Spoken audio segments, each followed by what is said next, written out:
Mnamo tarehe 29 mwezi wa 6 2026 majira ya saa 3 usiku, askari polisi wakiwa katika doria eneo la Benako wilaya ya Ngara walikamata gari lenye namba za usajili aina ya Carina T 990 DFW yenye rangi ya silver na kulifanyia upekuzi. Katika upekuzi huo walibaini kuweko kwa jumla ya viroba 20 vilivyobeba madini ya vito ndani ya gari, na kwenye nyumba ya mhusika, nyumba ya kulala wageni aliyoshukia, yalikuweko pia madini mengine yakiwa yamefichwa na huyo mtuhumiwa.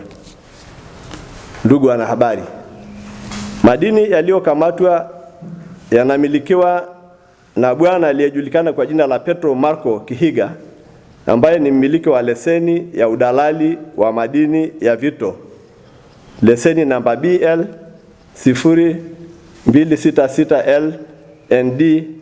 mkwaju 2026 iliyotolewa tarehe 25 mwezi wa 5 mwaka huu wa 26 katika kituo cha ununuzi wa madini ya vito katika eneo la kituo cha manunuzi Namungo Buying Station mkoani Lindi. Ndugu wanahabari, Petro Marco Kihiga alipewa kibali cha kusafirisha madini ya green garnet kiasi cha uzito wa gramu 273 tu kutoka Lindi kwenda Mwanza katika soko la madini. Hata hivyo, baada ya upimaji uliofanywa na timu ya wataalamu kutoka Tume ya Madini,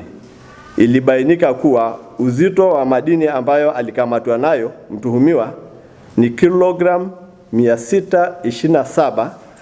na gramu 229, tofauti kubwa sana na uzito uliokuwa umeandikiwa kibali alichokuwa nacho. Baada ya uthamanishaji uliofanywa tarehe 6 Julai 2026, thamani ya madini hayo ya vito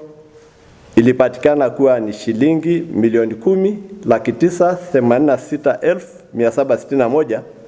na jumla ya kodi za serikali ambayo alipashwa kulipia ni shilingi milioni 1,16,275 na senti 38.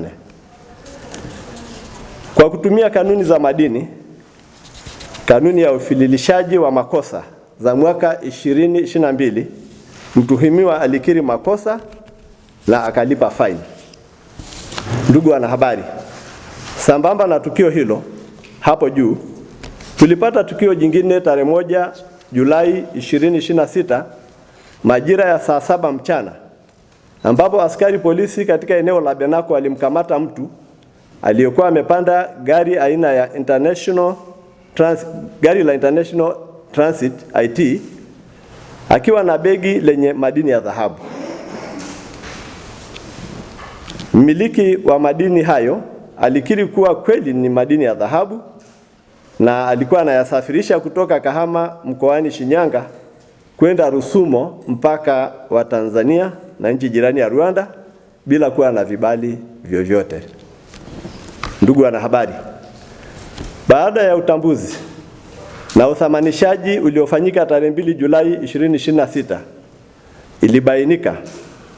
uwepo wa vipande 163 vya dhahabu vyenye uzito wa gramu 4436.66 vyenye thamani ya madini hayo ni shilingi bilioni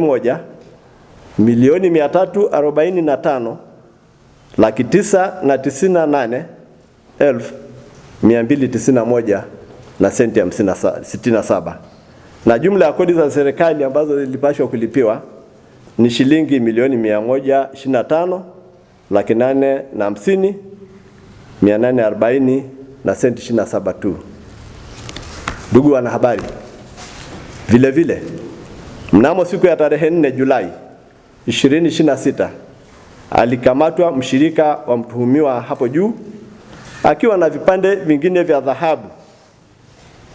vipande 20 vyenye uzito wa gramu 453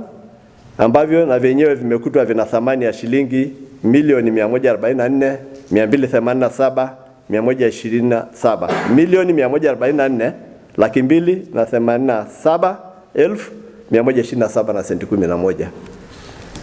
ambapo kodi za serikali zilipewa shilingi milioni 12,625,123 na senti 62.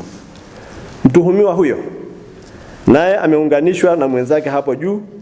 na kesi yao ipo katika hatua za kutajwa.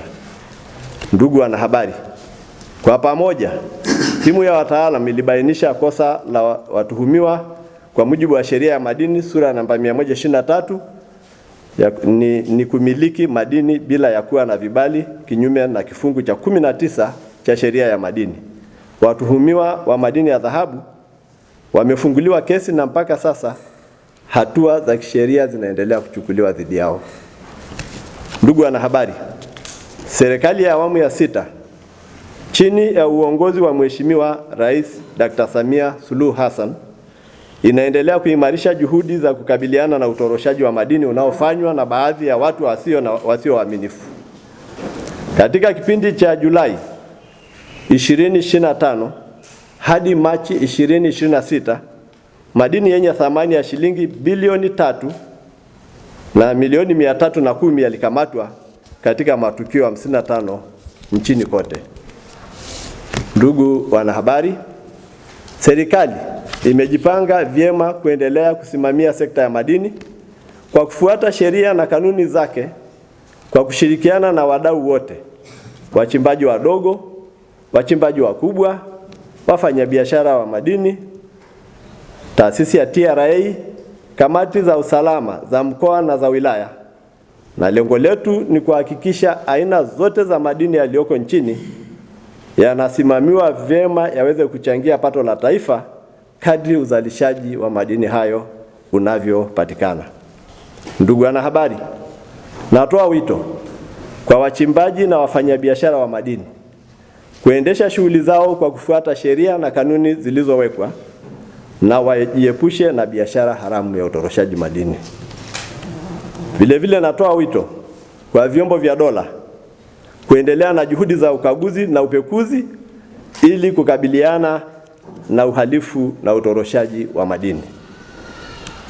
Na pia natoa wito kwa wananchi